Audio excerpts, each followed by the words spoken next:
Assalamualaikum warahmatullahi wabarakatuh.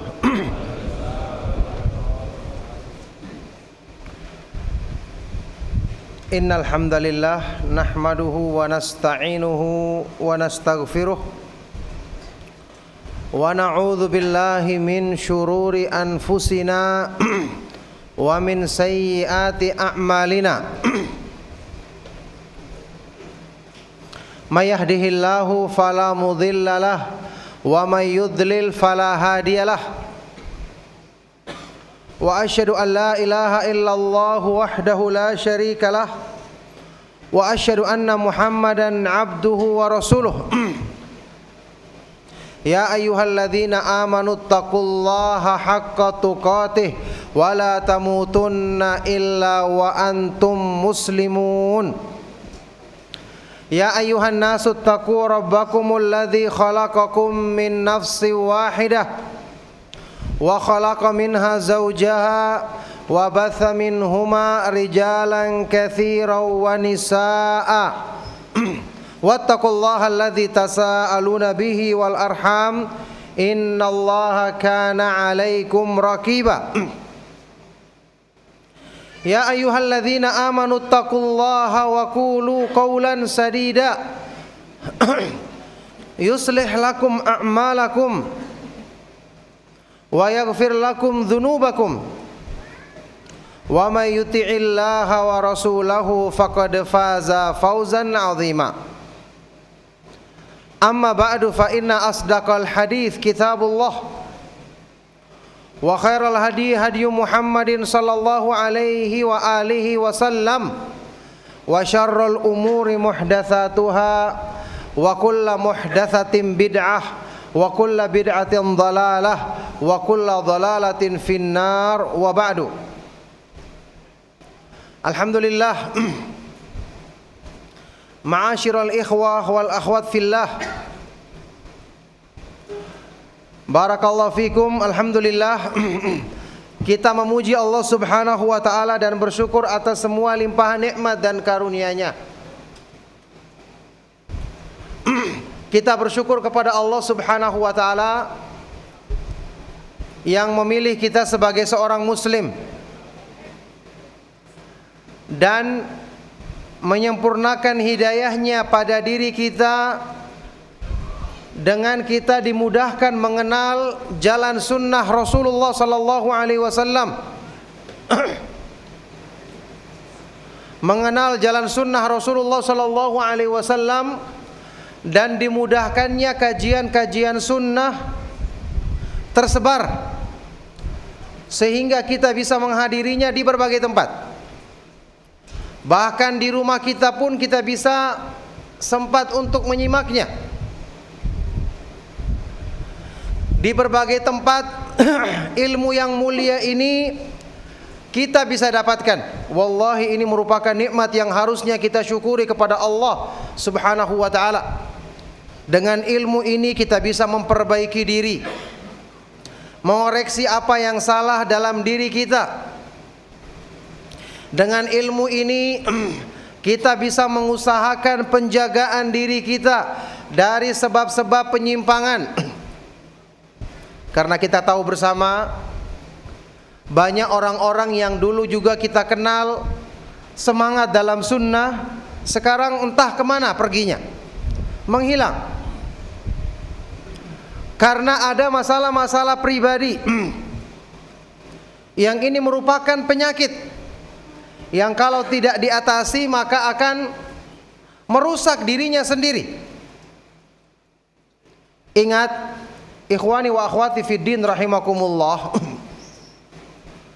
ketika kita mengikuti kajian sunnah, belajar Islam sesuai dengan Al-Quran dan sunnah menurut pemahaman para ulama salaf, ketika kita bersemangat untuk mengurus pengajian, bersemangat mempromosikan agar masyarakat mengikuti sunnah, mengikuti jalan Islam yang benar, ketika kita semangat dalam membantu tersebarnya dakwah sunnah Rasulullah sallallahu alaihi wasallam, manfaatnya adalah untuk diri kita sendiri. Dalam artian agama Islam tidak butuh kepada kita. Kenapa? Agama Islam itu mulia. Antum mau ikut atau tidak ikut, agama Islam tetap mulia. Dan kalau ada yang tidak ikut, Allah akan menghadirkan hamba-hambanya yang mau mengikuti kemuliaan ini. Ya ayyuhalladzina amanu may yartadda minkum an dinihi fasawfa ya'tillahu biqaumin yuhibbuhum wa yuhibbunahu. Wahai orang-orang yang beriman, barang siapa di antara kamu yang meninggalkan agamanya, maka Allah akan mendatangkan kaum lain yang Allah mencintai mereka dan mereka mencintai Allah. Kemuliaan Islam itu didambakan oleh setiap manusia. Jadi kita mengikuti pemahaman yang benar, tujuannya agar kita ikut mendapatkan bagian dari penjagaan Allah. Jangan kita merasa dengan mengikuti Islam, oh saya berjasa terhadap Islam, saya berjasa terhadap sunnah Rasulullah SAW. Tidak.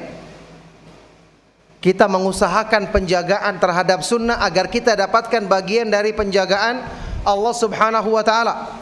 Kita dapatkan bagian dari firman Allah Subhanahu wa ta'ala, ya ayyuhalladzina amanu in tansurullaha yansurkum wa yuthabbit aqdamakum. Wahai orang-orang yang beriman, jika kalian menolong agama Allah, maka Allah akan menolongmu dan akan meneguhkan kakimu, meneguhkan kedudukanmu. Rasulullah sallallahu alaihi wasallam dalam hadis sahih pernah bersabda, riwayat Tirmidzi dan yang lainnya, Rasulullah sallallahu alaihi wasallam bersabda, ihfazillaha yahfazka, ihfazillaha tajidhu tujahak. Jagalah Allah maka Allah akan menjagamu. Jagalah agama Allah maka kamu akan dapati Allah selalu di hadapanmu, yakni selalu menyertaimu dengan kebersamaan yang khusus. Sekarang satu pertanyaannya, jika kamu menolong agama Allah, apakah agama Islam perlu ditolong? Allah tidak kuat sehingga agamanya perlu ditolong, begitu? Allah Maha Kuat dan Maha Perkasa, Dia yang menjaga agamanya. Tidak ada yang bisa mengalahkan Allah. Jagalah Allah. Apakah Allah lemah sehingga perlu dijaga? Allah tidak mampu menjaga agamanya sehingga butuh kita yang menjaganya? Ini harus dipahami. Ayat dan hadis atau yang semakna dengan kedua ayat dan hadis tadi adalah menjelaskan kepada kita, kalau kita ingin dapatkan sebab-sebab pertolongan dari Allah, sebab-sebab penjagaan dari Allah, maka perbanyaklah mengusahakan sebab-sebab dekat dengan agama Allah, mulia dengan agama Allah, mulia dengan mengikuti sunnah Rasulullah SAW. Karena kita lemah, kita butuh sandaran yang kuat. Iman kita lemah, hati kita mudah berbolak-balik. Kita butuh sesuatu yang menguatkannya. Inilah tujuan utama kita belajar, tujuan utama kita membela sunnah, tujuan utama kita bangga menisbatkan diri dengan pemahaman salafus saleh. Makanya dalam hal ini terselenggaranya kajian-kajian sunnah, wallahi ini merupakan nikmat terbesar yang Allah Subhanahu wa ta'ala berikan kepada kita. Saya ingat di yayasan ini dulu, ya, betapa sulitnya masa-masa yang dilalui oleh ikhwan-ikhwan yang dulu ketika kesulitan mencari ustadz. Kemudian ketika ada ustadz pun terjadi masalah-masalah ketidakcocokan, masalah-masalah pribadi. Alhamdulillah dengan kedewasaan, karena semua punya cita-cita yaitu memperjuangkan sunnah Rasulullah SAW. Karena semua mengetahui, ya, dengan ilmu, dengan taufik dari Allah Subhanahu wa ta'ala melalui talabul ilmi, insyaallah hati-hati kita akan dibersihkan, jiwa-jiwa kita akan disatukan untuk melawan tipu daya syaitan. Akhirnya alhamdulillah masalah-masalah tersebut bisa diatasi dengan izin Allah Subhanahu wa ta'ala.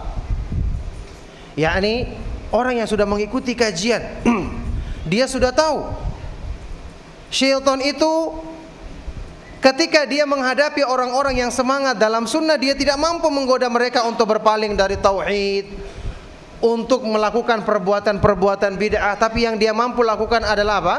Memecah belah. Memecah belah di antara mereka. Kulli ibadi yaqulu allati hiya ahsan inna syaitana yanzagu bainahum. Katakanlah kepada hamba-hambaku agar mereka mengucapkan ucapan yang terbaik, karena syaitan selalu memecah belah di antara mereka. Ini tipu daya syaitan. Memecah belah, menyibukkan orang-orang yang sedang semangat belajar agama, belajar tauhid. Yang ini akan mematikan dakwah dan tipu dayanya syaitan, mematikan makarnya syaitan. Dia membuat mereka sibuk dengan perbedaan pendapat, masalah-masalah pribadi, untuk menjadikan mereka lalai dari menuntut ilmu. Makanya Rasulullah SAW bersabda dalam hadis yang kita kenal bersama, hadis sahih riwayat Imam Muslim, inna syaitana qad ya'isa ay ya'budahul musallun walakin fit tahrishi bainakum. Sesungguhnya syaitan telah berputus asa untuk disembah oleh kaum muslimin, oleh orang-orang yang beriman, tapi dia akan berusaha untuk menjadikan permusuhan di antara kamu. Karena permusuhan menyibukkan hati. Karena permusuhan akan menyibukkan, menghabiskan waktu, sehingga hal-hal yang bermanfaat akan berkurang diusahakan karena sibuk mengurus perbedaan pendapat tadi. Dan lihatlah, antum semua merasakan hasilnya. Perpecahan di antara orang-orang yang menisbatkan diri kepada jalan sunnah itu lebih banyak bukti keburukannya. Permasalahan sedikit, ada sebagian orang tidak mau datang pengajian lagi. Permasalahan sedikit, akhirnya ilmu yang ditinggalkan. Kalau ilmu sudah ditinggalkan, apa yang menjadi sebab hamba ini terjaga ketika dia sudah lepaskan dirinya dari sebab penjagaan Allah, yaitu ilmu yang diturunkannya kepada Rasulnya Sallallahu Alaihi Wasallam. Antum itu istiqamah dengan izin Allah kalau tetap menempuh jalur. Menempuh jalur itu harus tahu rambu-rambunya, iya kan? Untuk safar, perjalanan jauh, kalau kita ingin selamat, harus lihat terus jalur petanya, supaya kita tidak tersesat. Nah, ilmu merupakan rambu, makanya ilmu disebut sebagai dalil. Dalil artinya adalah pembimbing, petunjuk jalan. Makanya kata Ibnu Taimiyah rahimahullah taala, man faraka dalil dhallas sabil. Barang siapa yang menyimpang dari dalil, maka jalannya akan sesat. Berpaling dari ilmu pasti tersesat. Dengan alasan apapun syaitan akan menjadikan kita, kamu tidak usah hadir, kamu ada yang sudah merasa dirinya senior, kamu sudah mengetahui, pengajiannya paling itu-itu saja. Padahal dalam kajian banyak hal-hal yang paling tidak, kalaupun dia sudah dengar, maka pengulangan itu akan mengingatkan hatinya. Pengulangan itu akan mengingatkan hatinya, akan menjadikan dia ingat kembali kepada suasana iman yang dulu pernah dia menyibukkan diri dengannya. Atau dengan permasalahan pribadi ketika dia tidak ingin ketemu dengan seseorang di majelis ilmu, akhirnya dia tidak datang. Syaitan berhasil menguasai dirinya. Ingat, kita semua ingin wafat di atas Islam dan sunnah, seperti doanya Imam Ahmad bin Hanbal rahimahullah ta'ala, iya kan? Hidup kita masih panjang, artinya kita tidak tahu kita ditutup dengan apa hidup kita ini. Kita berdoa semoga istiqamah. Istiqamah itu ada sebabnya. Di antara sebab utamanya adalah berpegang dengan tali Allah, yaitu ilmu. Wa may ya'tasim billahi faqad hudiya ila siratim mustaqim. Barang siapa yang selalu berpegang teguh dengan tali Allah, petunjuk Allah, maka dialah yang akan selalu terbimbing untuk menempuh jalan yang lurus. Oleh karena itulah, ma'asyiral ikhwa wal akhwat fid din rahimakumullah, kita belajar sunnah untuk kita mengetahui kebaikan. utamanya kebaikan yang berhubungan dengan ibadah kita, ikhlas kita, tauhid kita, iman kita kepada Allah. Agar bisa kita amalkan, kita menghadap Allah membawa bekal yang dengan sebab itu kita akan diridhoinya insyaallah. Kita belajar untuk mengetahui keburukan, mengetahui kebatilan, utamanya syirik, perbuatan bid'ah, hal-hal yang menyimpang dari sunnah Rasulullah SAW agar kita menjauhinya. Syaitan memasang jebakan-jebakan dalam perjalanan kita. Ada jebakan yang berupa ifrat, berlebih-lebihan, gulu, melampaui batas. Ada jebakan yang berupa tafrid, meremehkan, antipati atau tidak peduli. Dua-duanya godaan syaitan. Terjerumus ke dalam salah satunya, syaitan berhasil dan sukses. Karena dengan itu dia berhasil memalingkan manusia dari jalan tengah-tengah. Ibnu Qayyim rahimahullah ta'ala menukil ucapan salah seorang ulama salaf yang mengatakan, ma amarallahu ta'ala bi amrin illa walisyaitani fihi nazghatan. Setiap Allah memerintahkan satu perintah, maka syaitan memiliki dua cara untuk memalingkan manusia dari perintah itu. Imma ila tafritin wa taqsir, dibuat manusia untuk kurang, malas, anti terhadap perintah Allah ini. Yang kedua, imma ila guluwin wa mujawazatin, digoda manusia untuk bersikap berlebih-lebihan, ekstrim, melampaui batas. Wala yubali bi ayyihi madhafir, dan syaitan tidak peduli dengan cara mana saja yang berhasil dari dua hal ini. Sikap ini yang harus kita hindari dalam beragama. Dan sikap ini akan diluruskan pada diri kita dengan izin Allah Subhanahu wa taala melalui ilmu yang kita tuntut. Sekarang setelah antum belajar mengikuti kajian yang lama maupun yang baru, coba jujur bertanya sama diri kita sendiri, masih banyakkah problem-problem dalam urusan agama kita yang kita hadapi? Salat yang khusyuk, jujur katakan, ketika antum melaksanakan salat 5 waktu, berapa persen yang khusyuk? Ikhlas dalam beramal, apakah sudah antum merasakan itu mudah? Menangis karena takut kepada Allah, ciri-cirinya orang yang beriman, sudahkah itu menjadi keadaan yang mayoritas antum alami? Gembira ketika berbuat kebaikan, sedih ketika berbuat buruk, apakah ini juga sudah kita rasakan? Berlomba-lomba dalam kebaikan, menganggap kebaikan itu lebih nikmat kita rasakan daripada makan yang enak, sudahkah kita rasakan? Coba, ini masalah-masalah inti kebaikan agama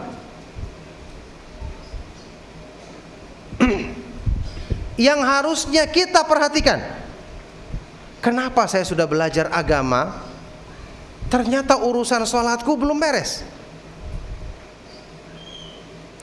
Kenapa ketika berzikir kepada Allah Subhanahu wa ta'ala tidak menjadikan hatiku selalu ingat kepada Allah? Padahal tujuan disyariatkannya berzikir. Bahkan semua ibadah tujuannya disyariatkan adalah agar hati kita mudah mengingat Allah. Allah Subhanahu wa ta'ala berfirman tentang ibadah yang terbesar saja, yaitu salat. Wa aqimis salata li dzikri, dan dirikanlah salat untuk mengingatku, kata Allah. Di ayat lain ketika Allah Subhanahu wa taala berfirman, "Inna salata tanha 'anil fahsya'i wal munkar wa la dzikrullahi akbar." Salat itu mencegah dari perbuatan keji dan mungkar. Tapi sungguh berzikir kepada Allah lebih besar. Apa artinya? Kata Ibnu Taimiyah rahimahullah taala, salat itu banyak manfaatnya. Mencegah dari perbuatan keji dan mungkar, menghapuskan dosa-dosa. Tapi manfaatnya yang paling besar adalah supaya kita selalu ingat kepada Allah. Nah sekarang, berapa banyak salat yang kita laksanakan dalam kehidupan sehari-hari kita? Dalam sehari, salat yang wajib saja sudah 5 kali. Salat sunnah berapa kali? Salat malam kita, ada lagi yang salat laksanakan salat duha. Tapi pengaruhnya dalam kehidupan kita apa? Sewaktu kita berhadapan kepada satu perbuatan Waktu ingin melakukan kebaikan kita ingat ini dicintai oleh Allah, maka kita semangat. Waktu mau berbuat maksiat kita ingat ini dibenci oleh Allah, maka kita takut. Karena hati kita selalu dipenuhi dengan berzikir kepada Allah. Coba masalah-masalah besar seperti ini masih banyak menimpa kita. Kenapa kita sibukkan diri kita dengan hal-hal yang lain? Artinya, saya katakan tadi, orang yang mengenal sunnah, ya, dia harus semangat mengikuti kebenaran, semangat membela tauhid, semangat mengingkari perbuatan syirik dan bid'ah. Tapi kalau semangatnya mengingkari keburukan tidak diimbangi dengan semangatnya mengerjakan kebaikan, loh, ini pelajaran apa namanya? Ada orang semangat setelah dia belajar sunnah, oh dia mengingkari perbuatan syirik begini, perbuatan bid'ah seperti ini. Kita katakan benar, orang yang mengenal iman yang benar kan dia harus mengingkari lawannya, iya kan? Tetapi antum kalau semangat mengingkari perbuatan syirik, penyembahan kepada selain Allah, penyimpangan-penyimpangan dalam ibadah, harusnya dalam diri antum semangat beribadahnya tinggi. Iya toh? Karena mengingkari keburukan itu timbul dari cinta kita kepada Allah, menjadikan kita tidak suka dan tidak rela orang-orang yang memalingkan peribadatan kepada Allah. Ini artinya cinta dan benci karena Allah, ikatan iman yang paling kuat. Authaqa'ural iman al-hubbu fillah wal bughdhu fillah, kata Rasulullah SAW. Ikatan iman yang paling kuat adalah cinta karena Allah dan benci karena Allah. Taib.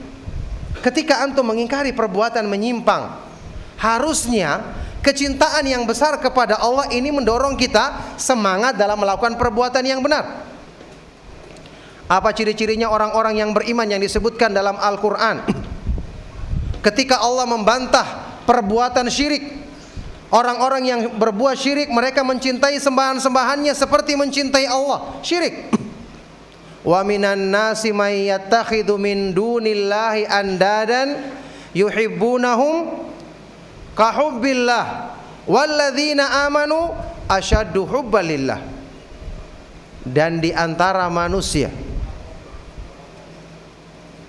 ada orang-orang yang menjadikan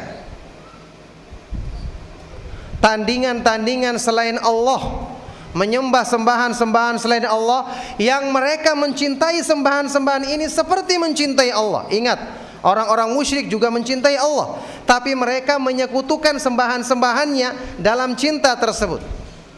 Makanya Allah sebutkan orang yang beriman tidak seperti itu. Orang yang beriman bagaimana? Walladzina amanu asyaddu hubbalillah. Orang-orang yang beriman sangat besar kecintaannya kepada Allah. Apa kemudian konsekuensi mencintai Allah lebih daripada segala sesuatu yang ada di dunia ini? Semangat beribadah. Cinta itu menjadikan kita dekat dengan yang kita cintai, indah rasanya. Itu konsekuensinya cinta. Iya kan? Ada orang mencintai kekasihnya, apa yang terjadi? Dekat dengannya senang. Dunia terasa berbunga-bunga meskipun musim kemarau. Belum makan saja rasanya hilang laparnya. Ini konsekuensi cinta. Makanya orang yang semangat beribadah kepada Allah pasti karena dia mencintai Allah, makanya dia senang dekat dengan Allah. Al-ladzatu tabi'atun lil mahabbah, kata Ibnu Qayyim rahimahullah taala, kelezatan itu mengikuti rasa cinta. Makanya tidak benar kalau seseorang itu belajar iman, belajar tauhid, kemudian tidak tumbuh dalam dirinya semangat beribadah kepada Allah. Allah Subhanahu wa taala berfirman ketika menyebutkan orang-orang yang sempurna imannya, orang-orang yang bertakwa, pasti disebutkan rajin beribadah. Innahum kanu yusari'una fil khairat. Mereka adalah orang-orang yang selalu bersegera berlomba-lomba dalam kebaikan. Kanu qalilan minal laili ma yahja'un wa bil ashari hum yastaghfirun. Mereka sedikit tidurnya di malam hari karena ibadahnya kuat, salat malamnya kuat, dan di waktu sahur mereka beristighfar kepada Allah. Tatajafa junubuhum anil madaji'i yad'una rabbahum khaufan wa tama'an. lambung mereka jauh dari tempat tidurnya. Karena mereka rajin sholat malam, tidak banyak tidurnya di malam hari. Yakni ada bagian mereka bangun beribadah kepada Allah, berdoa kepada Allah dalam keadaan takut dan berharap. Coba ayat-ayat yang sudah kita hafalkan sejak dulu. Ketika Allah menyuruh kita untuk mengerjakan agama ini, Allah tidak katakan sekedar laksanakanlah. Bahkan bukan cuma sekedar semangat, tapi berlomba-lombalah dalam kebaikan. Iya kan? Fastabiqul khairat. Berlomba-lombalah dalam kebaikan. Wa fi dzalika falyatanafasil mutanafisun. Untuk kebaikan seperti ini hendaknya orang-orang berlomba-lomba mengerjakannya. Kita harusnya bertanya, kenapa Allah suruh kita berlomba-lomba? Apakah ini sekedar basa-basi? Atau memang kenyataannya urusan agama itu kita harus berlomba-lomba, ibadah dan amal soleh itu harusnya dikejar. Tidak mungkin Allah berbasa-basi dalam ayat ini. Firman Allah mesti benar. Agama itu kalau kita kenal, harusnya kita berlomba-lomba mengerjakannya. Karena dia lebih nikmat daripada urusan dunia yang sebesar apapun. Tapi anehnya kebanyakan manusia berlomba-lomba dalam urusan dunia, dalam urusan agama seadanya mereka kerjakan. Yakni saat ini kita dapati sampai orang yang sudah mengikuti kajian pun ketika melaksanakan sholat dia laksanakan. Tapi apakah ada rasa nikmat dalam dirinya? Apakah ada perasaan ketika ada kumandang azan kemudian dia rindu untuk segera mengerjakannya seperti perbuatannya orang-orang yang saleh? Tapi coba kalau urusan makan, benar-benar direncanakan, makan di mana? Oh, kita makan di warung ini, enak rasanya. Dia pun menyantapnya dengan nikmat. Ketika makan rasanya nikmat, ketika sholat tidak nikmat. Nah, hamba ini diciptakan di dunia ini untuk ibadah atau untuk makan? Hah? Dua-duanya. Padahal Allah berfirman, "Wa ma khalaqtul jinna wal insa illa liya'budun." Tidaklah aku ciptakan jin dan manusia kecuali untuk beribadah kepadaku. Taruhlah kata beliau dua-duanya. Kita terima. Tapi siapa yang merasakan dua-duanya? Tetap pertimbangan makannya lebih tinggi. Ini keadaan yang sangat memprihatinkan. Makanya, ma'asyiral ikhwa wal akhwat fid din rahimakumullah, kajian yang kita akan bahas di kesempatan siang hari ini sebenarnya merupakan pengulangan dari pelajaran tauhid kita. Tapi ada poin-poin tertentu yang kita kurang renungkan. Ini yang secara pribadi saya mengamatinya. Dan ketika kita baca keterangan dari para ulama, Imam Ibnu Qayyim, Ibnu Rajab Al-Hambali, Syekhul Islam Ibnu Taimiyah sebelumnya, kita dapati poin-poin penting ini justru mereka selalu tekankan agar kita paham makna tauhid yang sesungguhnya. Kenalilah Rabbmu, kenalilah Allah. Kalimat sederhana. Setiap makhluk, setiap manusia, bahkan jin dan manusia semua diciptakan dalam keadaan di atas fitrah mengenal Allah. Kemudian syaitan memalingkan mereka dari fitrah, makanya Allah menurunkan Al-Quran yang kandungan isinya mayoritas untuk mengajak manusia mengenal Rabbnya. Inilah petunjuk terbesar dalam Al-Quran. Mengenal Rabb, mengenal Allah subhanahu wa ta'ala, inilah inti keimanan, inti tauhid. Mengenal Allah dengan kemahaindahan nama-namanya dan kemahasempurnaan sifat-sifatnya. Kenapa ini merupakan inti daripada tauhid, inti keimanan? Sekarang saya kasih contoh seperti ini. Kita pernah belajar tauhid. Pernah kan? Pernah apa pernah? Iya pernah, jawabannya cuma satu. Kita mengetahui contoh-contoh perbuatan syirik besar, tahu kan? Apa perbuatan yang merupakan contoh atau contoh-contoh perbuatan syirik besar, misalnya apa? Makan di warung, ya. Apa contohnya? Hah? Menyembah kubur. Betul. Membawa sesajen ke pantai, ke sungai, kemana saja. Apalagi terus? Hah? Memuja keris. Apalagi? Mendatangi dukun dan para tidak normal. Apalagi contohnya? Apalagi?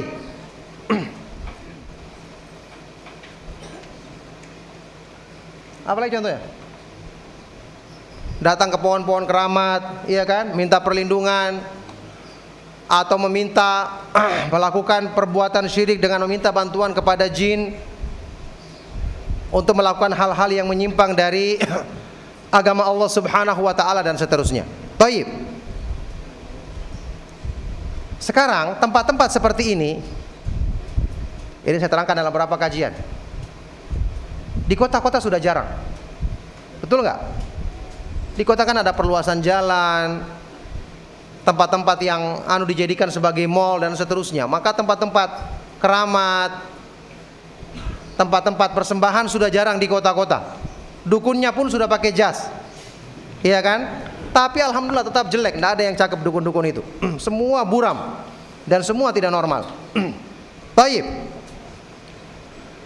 Kenyataan ini apakah menunjukkan berarti perbuatan syirik besar itu hanya terjadi di daerah-daerah, di pelosok-pelosok yang banyak tempat-tempat pemujaannya, dan di kota berarti bebas dari perbuatan syirik? Apa jawabannya? Tidak. Kenapa tidak? Karena hakikat perbuatan syirik bukan cuma sekedar orang-orang yang mendatangi tempat-tempat tersebut.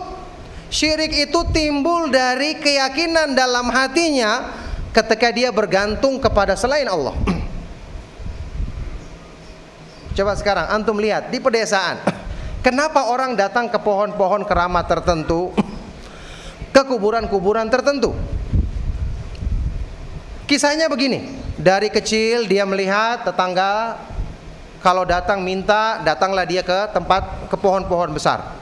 Orang tuanya juga begitu, pamannya begitu, tetangganya begitu. Apa yang muncul dalam diri anak kecil ini? Oh, berarti tempat ini bisa memenuhi kebutuhan saya, kebutuhan orang-orang ketika datang ke sana.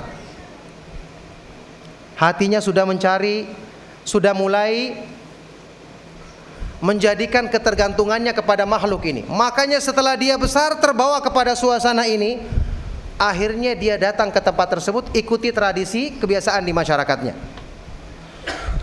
Jadi permasalahannya apa?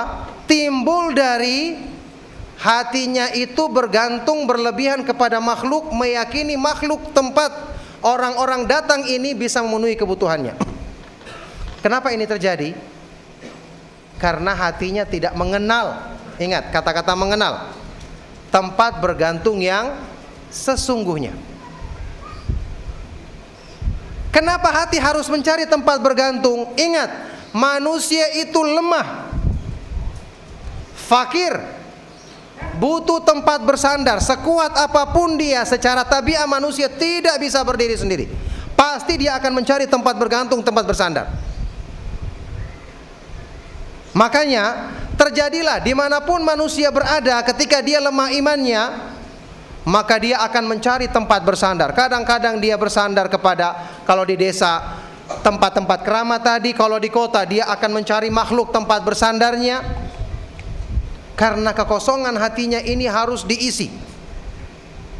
Wa khuliqal insanu dha'ifa, manusia diciptakan dalam keadaan lemah. Ya ayyuhan nasu antumul fuqara'u ilallahi wallahu huwal ghaniyul hamid. Wahai manusia, kalian adalah hamba-hamba yang fakir miskin, butuh tempat bergantung. Ya, bergantung kepada Allah, dan Allah dialah yang maha kuat, yang maha kaya lagi maha terpuji. Karena ini sifat asal manusia, maka hatinya selalu mencari. Ketika dia tidak menemukan sandaran yang sebenarnya, tidak mengenal Allah, akhirnya dia bergantung kepada makhluk secara berlebihan. Terjadilah perbuatan syirik seperti itu. Makanya di kota bergantungnya manusia kepada selain Allah, bukan kepada benda-benda tadi. Meskipun di kota juga masih ada yang memuja keris sembunyi-sembunyi, yang ini menunjukkan kebodohannya. Tapi yang terlihat, karena banyak menggunakan fasilitas, akhirnya orang-orang di kota bergantung kepada fasilitas. Contoh sederhananya saja, orang kalau sakit, yang pertama kali muncul dalam pikirannya mau berobat kemana, minum obat apa. Asalnya berobat tidak ada masalah, iya kan? Bahkan dianjurkan hukumnya. Tapi kalau pertama kali sakit yang muncul adalah makhluk, wah ini penyimpangan dalam tauhid namanya. Yang pertama kali muncul, oh saya harus datang ke dokter ini.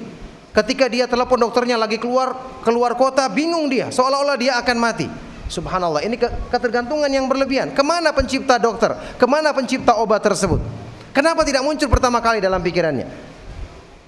Ternyata karena manusia terbiasa menggunakan fasilitas yang di situ dia gantungkan hidupnya. Ketika dia tidak mengenal Allah, terjadilah perbuatan syirik dari sisi ini. Saya katakan, dari kajian kita semalam saya sudah terangkan, hati itu seperti wadah. Dalam wadah itu ada tempat, harusnya ini untuk cinta kepada Allah, takut kepada Allah, berharap kepada Allah, bertawakal kepada Allah, ridho kepada Allah. Ternyata tempat ini tidak diisi. Akhirnya ketakutan kepada makhluk diisi di sini, berharap kepada makhluk diisi di sini, berganti kepada makhluk, bergantung kepada makhluk. Karena tidak pernah dikenalkan tempat yang kosong ini untuk diisi dengan benar. Dia tidak belajar tauhid, tidak belajar Al-Quran merenungkan isinya, tidak mengenal keindahan nama-nama Allah, kesempurnaan sifat-sifatnya. Seandainya hamba ini rajin membaca Al-Quran, dia mengetahui Allah subhanahu wa ta'ala yang maha menguasai segala sesuatu. Dia baca ayat-ayat Al-Quran yang memerinci tentang kemahakuasaan Allah. Dia akan berpikir, buat apa bergantung kepada makhluk? Semua kekuasaan di tangan Allah. Buat apa takut kepada makhluk? Makhluk seperti dirinya, sama-sama butuh dengan rezeki dari Allah, butuh pertolongan dari Allah subhanahu wa ta'ala. Ini kalau dia kenal Rabbnya. Makanya salah satu di antara nama Allah subhanahu wa ta'ala adalah As-Samad. Qul huwallahu ahad, Allahu As-Samad. As-Samad itu dalam terjemahan diartikan tempat bergantung semua makhluk. Sebenarnya dalam arti secara bahasa Arab, As-Samad itu diambil dari kata-kata yasmudu ilaihil khalaiqu bihawaijihim. Semua makhluk menghadapkan diri kepadanya dengan segala kebutuhan mereka. Kenapa seperti itu? Karena semua yang dibutuhkan makhluk ada di tangannya. Dia yang maha kuasa untuk memenuhinya. Mau mencari rezeki, dia maha pemberi rezeki. Mau minta pertolongan, dia yang maha kuat dan maha perkasa. Mau minta penjagaan dari segala keburukan, maka semua makhluk tunduk di bawah kekuasaannya. Mau minta apa saja keberkahan dalam rezeki, maka perbendaharaan langit-langit di bumi adalah miliknya, semua. Bagaimana caranya hati untuk bisa selalu menghadapkan diri kepada Allah setelah dia mengenal sifat-sifat Allah tersebut? Inilah yang namanya ma'rifatullah, mengenal Allah, yang merupakan gerbang utama untuk meraih kesempurnaan iman. Inilah inti daripada ayat-ayat Al-Quran, mayoritas petunjuknya. Dan inilah sebab yang akan menyempurnakan penghambaan diri seorang hamba dalam segala bentuknya. Makanya mengenal Allah ini perkara yang paling dibutuhkan oleh manusia. Kalau hati itu tertutup tidak mengenal Allah, maka tidak ada satu kebaikan pun yang akan lahir dari orang ini. Karena tadi, kalau hatinya tidak mengenal Allah, maka untuk memenuhi hajat dia akan mencari makhluk-makhluk yang bisa mengisi kekosongan hatinya itu. Inilah yang menjadikan perbuatan syirik terjadi. Imam Ibnu Qayyim pernah menjelaskan tentang surat Al-Munafikun. Surat Al-Munafikun itu di akhir-akhir ayat Allah mengingatkan tentang manusia yang dilalaikan dengan harta dan anak-anaknya dari mengingat Allah.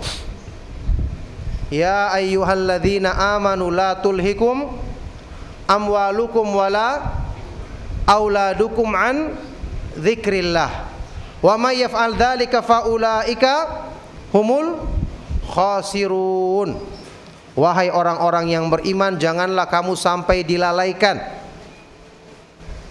dengan hartamu dan anak-anakmu dari mengingat Allah. Barang siapa yang melakukan itu maka dialah orang-orang yang rugi. Ibnu Qayyim mengatakan, ketika ayat ini disebutkan di akhir surat Al-Munafikun, ini menunjukkan hal ini ada hubungannya dengan sifat kemunafikan. Artinya apa? Kemunafikan itu timbul bisa dari kelalaian ketika seorang hamba itu sibuk dengan harta dan anak-anaknya. Sekarang saya tanyakan sama antum, mencintai harta dan mencintai anak-anak berdosa atau mubah hukumnya? Asalnya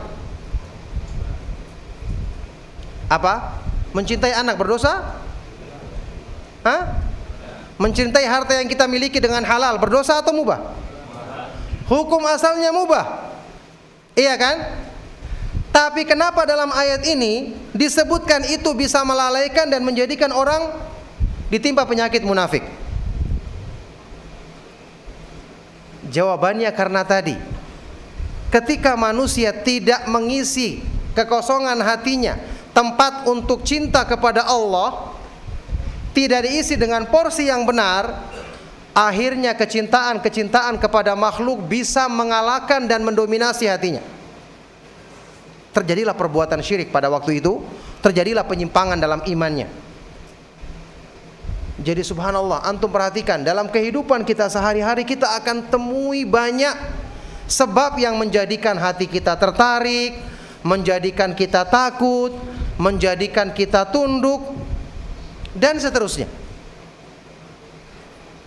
Ini kalau kita tidak atasi dengan harusnya hati kita itu didominasi dengan iman, dengan tauhid, mengenal Allah Subhanahu wa taala, maka dikhawatirkan bukan cuma perkara-perkara yang merupakan maksiat asalnya, perkara-perkara yang asalnya halal dan mubah pun akan bisa melampaui batas dan memalingkan iman kita dari jalan yang lurus.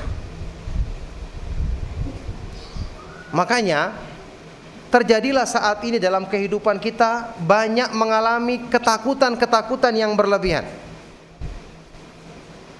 Orang-orang yang masih takut dengan jin, dengan hantu banyak, karena terpengaruh nonton televisi dan film. Melewati kuburan harusnya ingat mati, malah yang diingat adalah Dracula. Wah, kalau saya lewat sini nanti saya dihadang pocong, atau apa lagi? Dihadang genderuwo yang punggungnya bolong dan seterusnya. Masya Allah, ini ketakutan-ketakutan yang kebanyakan manusia diperbodoh-bodohi sama sutradara film. Akhirnya muncul ketakutan seperti ini. Padahal dulu di zamannya para sahabat Nabi SAW apa yang terjadi? Seperti Umar ibn Khattab, kalau dia berjalan di satu jalan maka syaitan akan memilih jalan yang lain. Takut. Abu Hurairah radhiyallahu taala anhu waktu menjaga zakat, dia bisa menangkap jin 3 malam berturut-turut, ditangkap. Dan tidak bisa lari jinnya sampai dilepaskan oleh dia sendiri. Manusia bisa menundukkan jin. Di zaman orang-orang yang punya iman yang kuat, karena ketakutannya sempurna kepada Allah, semua makhluk tunduk kepadanya. Makanya akibat dari tidak mengenal Allah, penyimpangan tauhid yang besar ini, manusia itu menciptakan keburukan untuk dirinya sendiri justru dari sebab-sebab yang dekat dengannya. Ingat, ini satu kaidah penting yang menjadikan kita berpikir bahwa masalah itu kita ciptakan sendiri kalau kita jauh dari tauhid, jauh dari mengenal Allah Subhanahu wa taala. Ibnu Qayyim rahimahullah taala menjelaskan sebuah kaidah dalam kitab Al-Wabilus Shayyib minal Kalimit Thayyib. Apa yang menjadi sebab manusia itu tersiksa hidupnya, gampang ditundukkan dengan hal-hal yang ada di sekitarnya, dikuasai oleh musuh-musuhnya. Ternyata tidak lain, semua inti masalahnya adalah karena penyimpangan tauhid. Ketika menyimpang dalam perkara yang paling penting dalam agama, maka yang menimpa seorang hamba juga adalah musibah-musibah yang terbesar dalam hidupnya. Ibnu Qayyim mengatakan, "Walaqad qadallahu qada'an la yuraddu wa la yudfa." Sungguh Allah telah menetapkan satu ketentuan. Ini satu keputusan yang tidak bisa ditolak dan tidak bisa dicegah. Ketentuan dari Allah. Apa itu ketentuannya? Pertama, kata beliau, anna man ahabba syai'an siwallahi udziba bihi. Barang siapa yang mencintai sesuatu selain Allah, bukan karena Allah, apa akibatnya? Menyerahkan cinta tidak benar.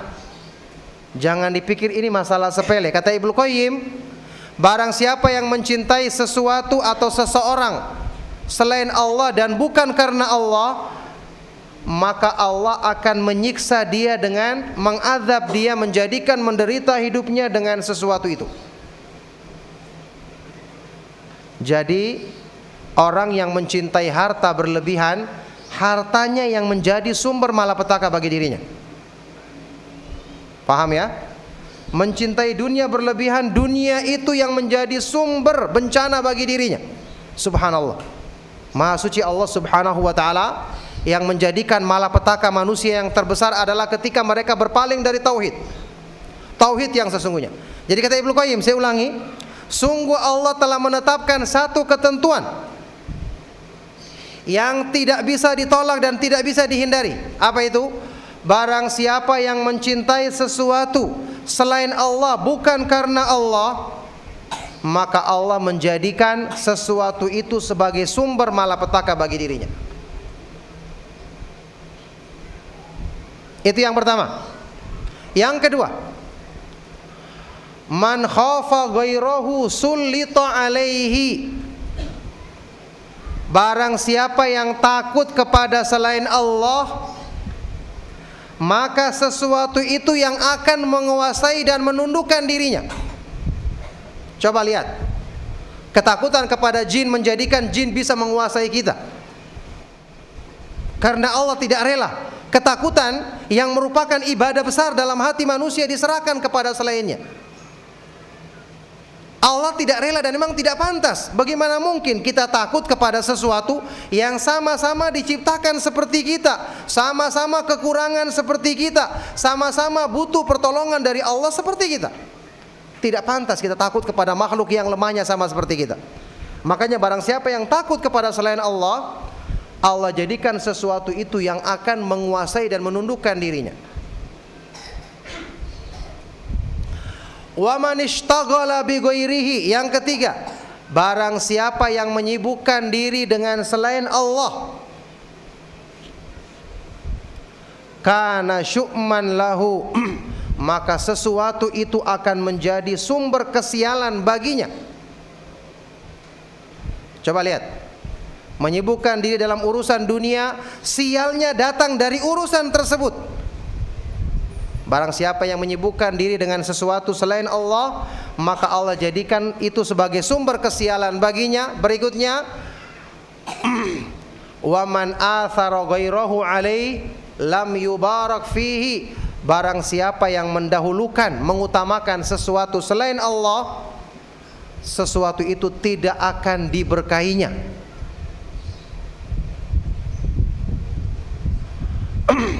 Wa man arda ghairahu bi sakhatihi ashatahullahu alaihi wala budda. Dan yang terakhir, barang siapa yang mencari keridhaan selain Allah dengan kemurkaan Allah, maka Allah akan murka kepadanya dan menjadikan sesuatu itu juga murka kepadanya. Jadi inti permasalahan, coba antum renungkan, dalam kehidupan kita adalah karena kita tidak memurnikan penghambaan diri kita lahir dan batin kepada Allah. Makanya di sini pesan bagi semua orang yang beriman. Anda kalau ingin hidup bahagia, tenang, jauh dari kesulitan, jauh dari sebab-sebab ketidaktenangan hidup, kembalikan hati Anda untuk mengenal Rabb-Nya. Benar-benar firman Allah Subhanahu wa taala ini harus kita hayati, yang sudah kita hafal semua. Alladzina amanu wa tatma'innu qulubuhum bidzikrillah, ala bidzikrillahi tatma'innul qulub. Orang-orang yang beriman dan hati mereka menjadi tenang ketika mengingat Allah. Ketahuilah dengan mengingat Allah hati manusia menjadi tenang. Alladzina amanu wa lam yalbisu imanahum bidzulmin ulaika lahumul amnu wa hum muhtadun. Orang-orang yang beriman dan tidak mencampur adukan keimanannya dengan kezaliman. Apa itu kezaliman di sini? Kesyirikan, iya kan? Apa keutamaannya? Merekalah orang-orang yang Allah berikan keamanan, kedamaian dalam hidupnya. Dan merekalah orang-orang yang selalu mendapatkan petunjuk Allah Subhanahu wa taala. Inilah indahnya hidup dengan tauhid yang benar. Menempatkan ketergantungan hati kita di tempat yang benar. Kecintaan, takut dan berharap di tempat yang benar. Kalau sudah seperti ini, Allah Subhanahu wa taala yang selalu menjamin kecukupan hamba ini. Allah selalu yang menjadikan dia dekat dengan sebab-sebab kebahagiaan dan ketenangan hidup. Maka tidak akan ada seorang pun yang bisa mengganggu hamba tersebut. Makanya, ikhwani wa akhwati fiddin rahimakumullah, sederhana. Inti daripada tauhid adalah membenarkan ibadah dan ketergantungan hati hanya kepada Allah. Makanya kenapa surat Al-Fatihah yang merupakan surat terbaik, surat yang paling agung dalam Al-Quran, intinya adalah cuma kalimat iyyaka na'budu wa iyyaka nasta'in. Salah seorang ulama salaf berkata,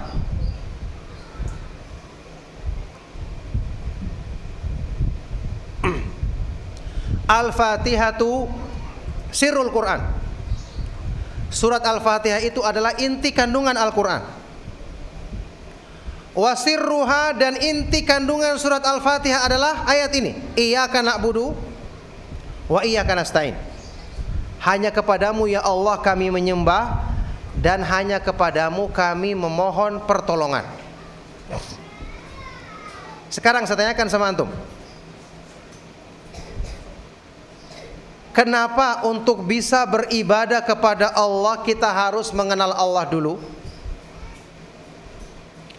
Apa hubungannya beribadah kepada Allah, memurnikan ibadah kepada Allah dengan mengenal Allah? Ada yang bisa menjawab? Apa hubungannya? Saya sebutkan dari awal. Mengenal Allah adalah inti tauhid, inti dari keimanan. Ada sebagian orang yang bertanya, Ustadz, bukankah inti daripada tauhid itu adalah beribadah kepada Allah Subhanahu wa taala? Betul. Dan tidak ada pertentangan dengan apa yang saya katakan tadi. Mengenal Allah adalah inti daripada ibadah atau inti daripada tauhid. Sekarang apa hubungannya ibadah dengan mengenal Allah? Fadhal. Kalau kita mengenal Allah, insya Allah kita akan beribadah sesuai dengan kehendak Allah. Dan kalau kita tidak mengenal Allah, maka kita akan terjerumus dalam hal yang dimurkai Allah. Barakallahu fiik. Ada yang lain?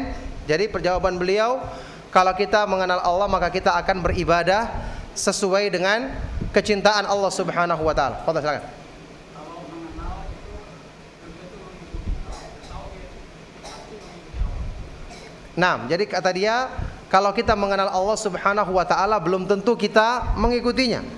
Sementara kalau kita bertauhid, kita akan tunduk dan taat kepada Allah Subhanahu wa taala.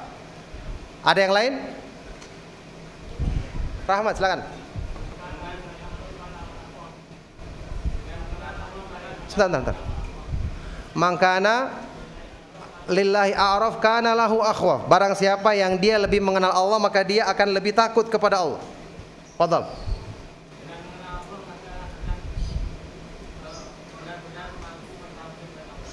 Iya. Jawabannya sekitar-sekitar. Saya butuh jawaban yang lebih jelas. yakni mendekatkan. Kenapa orang yang lebih mengenal Allah dia lebih takut kepada Allah? Kenapa orang yang mengenal Allah dia lebih bisa beribadah kepada Allah? Sekarang saya tanya sama antum, ibadah itu porosnya ada berapa? Porosnya ibadah ada berapa?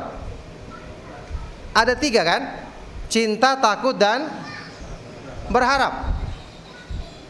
Atau yang seperti diterangkan oleh para ulama, Ibnu Qayyim mengatakan ibadah itu asal maknanya adalah ibaratun amma yajma'u kamalal hubbi wa kamalal dhulli lillah. Sesuatu yang menghimpun kesempurnaan cinta dan kesempurnaan sikap merendahkan diri kepada Allah. Jadi ibadah itu bukan cuma gerakan, bukan cuma sujud dan ruku, tapi tidak ada dalam dirinya pengagungan, rasa tunduk, kecintaan. Karena tidak ada bedanya berarti ibadahnya orang yang beriman sama ibadahnya orang-orang munafik.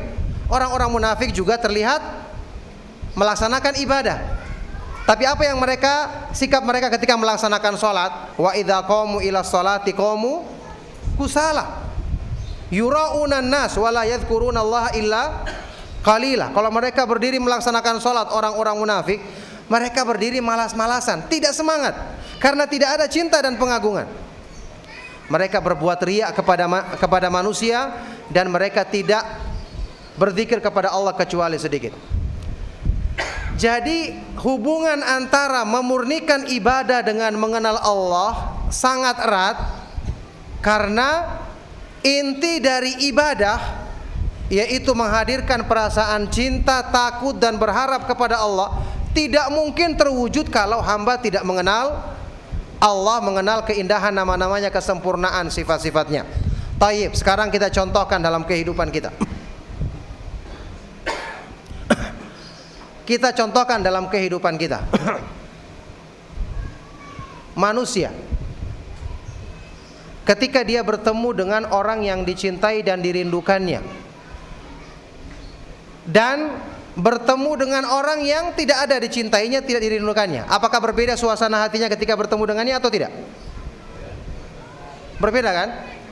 Coba lihat, kalau kita punya anak misalnya mondok di pesantren setahun lamanya, setelah itu dia pulang, kita rindukan, apa yang terjadi? Kita akan terlalu dekat, bicara terus sampai makan lupa. Karena bertemu dengan orang yang kita cintai, kita rindukan, itu menjadikan hati kita gembira, lupa sama yang lainnya. Makanya orang yang mencintai Allah ketika dia sholat, gembira rasanya. Dia akan lupa kepada keadaan di sekitarnya. Ini yang merupakan makna sabda Rasulullah SAW, wa ju'ilat qurratu aini fi shalah. Dijadikan kesejukan hatiku ketika aku menunaikan salat. Kata Ibnu Katsir dalam tafsirnya, inilah definisi salat khusyuk yang sesungguhnya. Makanya orang yang salatnya khusyuk itu tidak mesti menangis. Menangis itu karena takut, ini karena gembira, juga khusyuk namanya.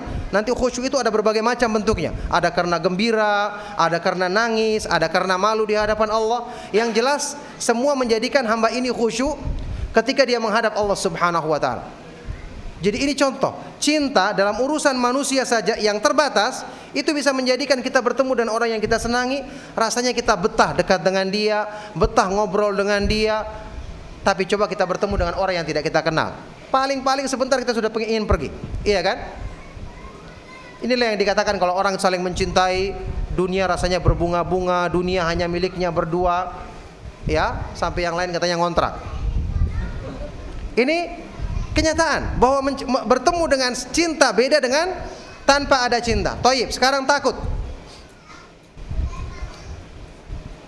Coba misalnya ada kejadian seorang manusia, misalnya dipanggil atau berhadapan dengan, taruhlah contoh, preman berdarah dingin di terminal. Dia mengetahui preman ini gampang membunuh orang, suka menumpahkan darah. Bertemu dia, dikelilingi sama anak buahnya.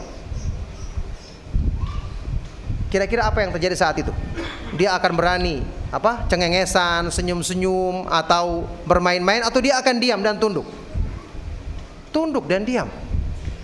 Karena dia mengenal orang yang di hadapannya ini adalah orang yang bisa mencelakakan dia. Tapi coba dia ketemu orang tersebut, dia tidak kenal, lewat di terminal, ketemu sama preman, dia nggak kenal sama sekali, cuek saja lewat dia, tidak kenal. Nah, bagaimana kalau kita mengenal Allah Subhanahu wa Ta'ala yang kemahakuasaannya lebih daripada siapapun yang paling kuat dan perkasa di dunia ini? Pasti kita akan semakin takut dan tunduk kepada Allah Subhanahu wa Ta'ala. Jadi ibadah tidak akan mungkin terwujud kalau kita tidak mengenal zat yang kita ibadahi dengan keindahan nama-namanya, kesempurnaan sifat-sifatnya. Makanya sekarang kita mencintai manusia pasti berbeda-beda. Ya, manusia secara umum dalam urusan-urusan dunia kita cintai berbeda-beda. Tergantung dari apa? Tergantung dari kebaikannya. Kita mencintai orang tua kita, utamanya ibu kita, karena kita ingat jasanya melahirkan kita, menyusui kita, mengasuh kita, sampai dia rela tidak tidur malam, yang penting kita tidur, dan seterusnya. Kita mencintai ibu kita, makanya kita senang dekat dengan ibu kita. Ini jasa manusia dalam urusan-urusan dunia yang terbatas. Kita ingat, menjadikan kita semakin sayang dan cinta kepadanya. Bagaimana kalau kita mengingat kebaikan-kebaikan yang Allah berikan kepada kita? Semua urusan dunia kita dapatkan adalah dengan pemberian Allah Subhanahu wa Ta'ala. Belum kebaikan dalam urusan hidayah, perbaikan iman, mengenal jalan sunnah Rasulullah SAW. Sesayang apapun ibu kita, tidak akan bisa dia membukakan hati kita untuk masuk hidayah dari Allah Subhanahu wa Ta'ala, untuk bisa mengenal hidayah sunnah. Itu adalah milik Allah Subhanahu wa Ta'ala semata-mata. Wallahi, kalau kita baca ayat-ayat Al-Quran tentang rahmat yang Allah berikan kepada manusia, kalau kita renungkan, pasti hati kita akan mencintainya dan menjadikannya yang lebih kita cintai daripada segala sesuatu yang ada di dunia ini. Makanya ibadah tidak akan mungkin bisa dikerjakan dengan benar kalau kita tidak mengenal Allah. Oleh karena itu, orang-orang yang belajar tentang akidah dengan pemahaman yang keliru, tidak mungkin ibadahnya benar. Itu pasti. Ada orang yang belajar nama-nama dan sifat-sifat Allah dengan pemahaman Mu'tazilah, pemahaman Asy'ariyah. Ini benar atau salah? Salah. Kalau sudah salah caranya, hasilnya pasti salah. Kalau hasilnya sudah salah, tidak akan mungkin akan membenarkan ibadah mereka kepada Allah Subhanahu wa Ta'ala.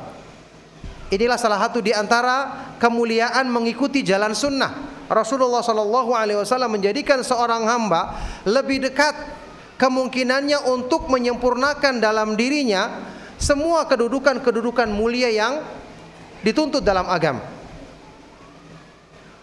Makanya coba antum perhatikan firman Allah Subhanahu wa Ta'ala dalam surat Az-Zariyat yang tadi kita bacakan, wa ma khalaqtul jinna wal insa illa liya'budun. Tidaklah aku ciptakan jin dan manusia kecuali agar mereka beribadah kepadaku. Berarti tujuan diciptakannya jin dan manusia, alam semesta beserta isinya adalah untuk apa? Beribadah kepada Allah semata-mata, atau mentauhidkan Allah. Taib. Ayat ini coba antum bandingkan dengan firman Allah di akhir ayat surat At-Talaq. Coba baca, ada yang hafal? Firman Allah di ayat terakhir surat At-Talaq. Tafadhal.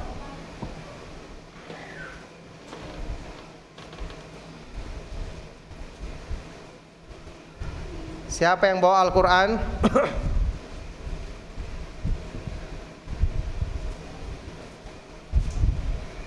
Tidak ada? Tidak ada juga yang hafal?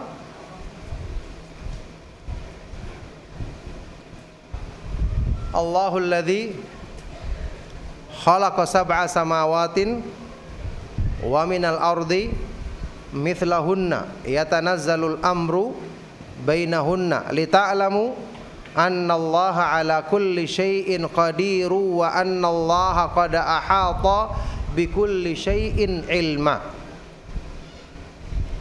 Allah Subhanahu wa taala dialah yang menciptakan 7 lapis langit dan juga bumi seperti itu. Dan juga bumi seperti itu.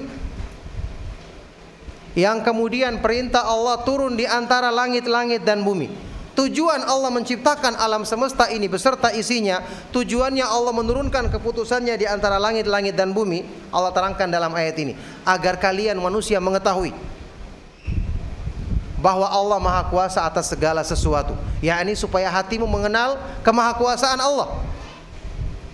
Wa annallaha qad ahata bikulli syai'in ilma, dan agar kalian mengenal bahwasanya ilmu Allah itu meliputi segala sesuatu. Maksudnya ayat ini menjelaskan tujuan diciptakannya langit-langit dan bumi agar manusia mengenal Allah. Apa yang dimaksud dengan mengenal Allah? Maksudnya, dengarkan baik-baik. Baca Al-Quran, renungkan isinya, karena mayoritas isi Al-Quran adalah menjelaskan tentang nama-nama dan sifat-sifat Allah, yaitu mengenal Allah yang membuat hati antum terkesan dengannya. Terkesan dengannya. Mengenal Allah yang menjadikan hatimu berbekas, sehingga setiap saat kamu akan mengenal dan mengingat Allah Subhanahu wa taala. Kenapa ini harus? Ya. Kenapa ini harus ada? Ini untuk menghilangkan kelalaian hati manusia dari mengingat Allah. Ingat, saya sudah katakan dari awal tadi, tujuan semua ibadah disyariatkan adalah agar manusia itu hatinya selalu ingat kepada Allah. Dalam kehidupan kita, antum bisa buktikan, sesuatu yang membekas di hati adalah sesuatu yang berkesan. Sesuatu yang berkesan. Coba antum pernah mengalami peristiwa-peristiwa tertentu yang mungkin antum sulit lupakan. Ada seseorang, ya, dia sedang mengendarai kendaraan mobil atau motor. Tiba-tiba di tengah hutan mobilnya mogok. Tidak ada yang nolong dia. Dia sudah berusaha mendorong dan seterusnya. Ada seorang yang berbaik hati untuk mendorongkan mobilnya. Dia tidak kenal orang tersebut. Setelah pulang di rumahnya dia ingat terus jasa orang ini. Iya kan? Saya tidak kenal dia, bukan keluarga saya. Baru ketemu dia mau tolong saya. Satu saja kebaikan yang dilakukan orang ini sudah membuat kita terkesan. Coba ingat kebaikan yang Allah Subhanahu wa taala berikan kepada antum. Baca ayat-ayat yang menjelaskan rahmat dan karunia Allah dari kita sebelum ada, kemudian sampai kita besar, apalagi kemudian nikmat hidayah, nikmat mengenal sunnah, nikmat mengenal Islam. Bagaimana mungkin hati tidak akan terkesan kalau dia membaca ayat-ayat seperti ini dan merenungkan isinya. Nah, kalau hati ini terkesan dengan keindahan nama-nama Allah, kesempurnaan sifat-sifatnya, maka niscaya hati ini akan dijauhkan dari kelalaian mengingat Allah. Karena kelalaian mengingat Allah adalah inti dari semua keburukan yang menimpa manusia. Ini seperti diterangkan oleh Imam Ibnu Qayyim rahimahullah ta'ala ketika beliau menjelaskan makna firman Allah dalam surat Al-Kahfi. Inti yang menjadikan urusan manusia semua buruk, karena hatinya tidak selalu mengingat Allah. Hatinya tidak dipenuhi dengan zikrullah.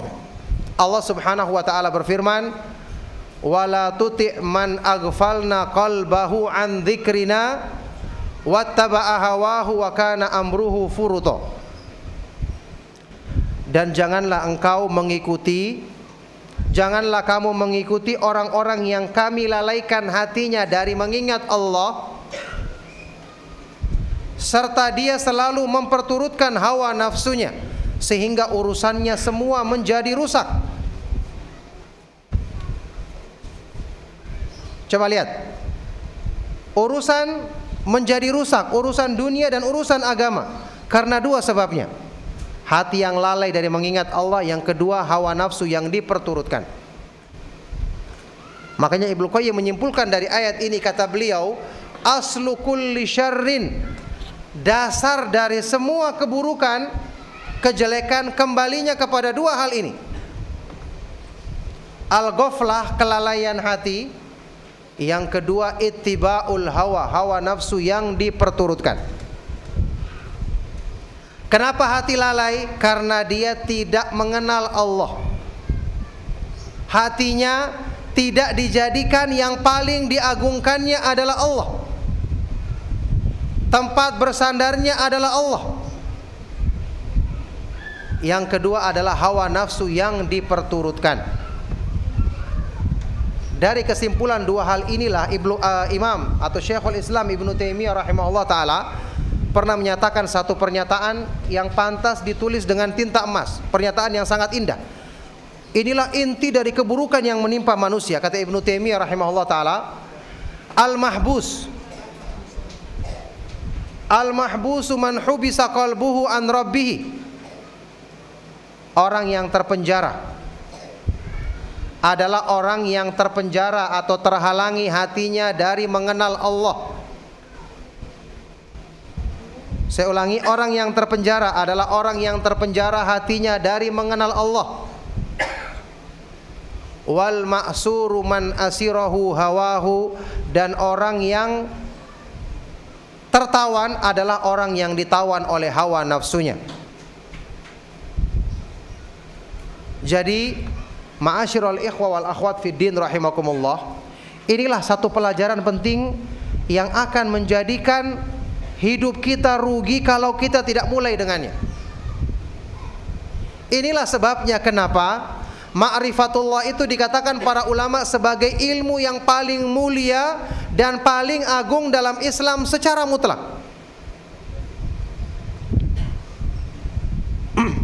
Karena berhubungan dengan sebab terbukanya segala kebaikan yang ada pada diri dalam hati manusia.